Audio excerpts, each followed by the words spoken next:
no bairro do Bacaxiri.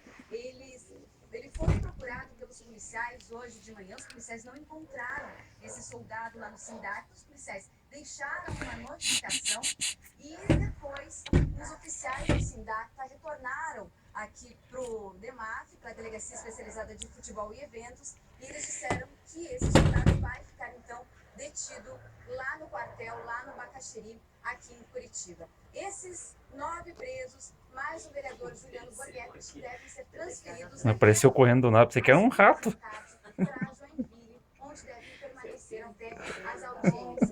Essas são as últimas informações, Rogério, desse assunto que a gente acompanhou faz tempo, né? Desde o dia 8. E hoje a polícia fez o que muita gente queria ver mesmo acontecer, que é a prisão desses torcedores que provocaram essa pancadaria lá em Joinville. Obrigado, Andressa, pelas informações aí. O Globo Esporte atualizando você sobre essas informações, infelizmente, policiais. Mas agora, coisa boa, a gente vai mostrar uma turma. Meninas boas de bola que em quadra garantiram vaga na Copa do Mundo de 2014. Entenda melhor essa história agora.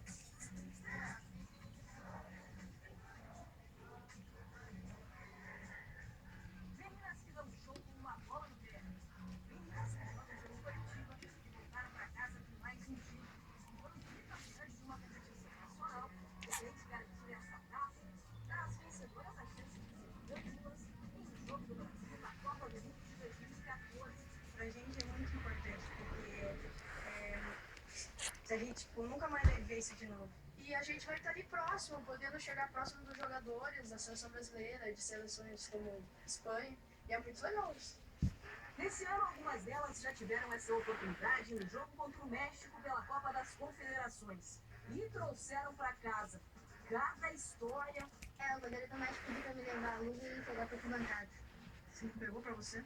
Eu queria, né? Mas não podia. O Neymar comemorou o gol na minha frente. Eu quase morri. Daí veio todos os jogadores assim, meu Deus, eu fiquei assim, ó. Aquela vontade dele pular neles, né? Mas não, né? Segurei. Tá sangrando o nariz dele, ele tirou a blusa, tirou o calção. Foi tudo certo, na minha frente ainda, meu Deus. Quase que Para umas, mais uma experiência. Para outras, uma novidade. Mas para todas, uma chance única.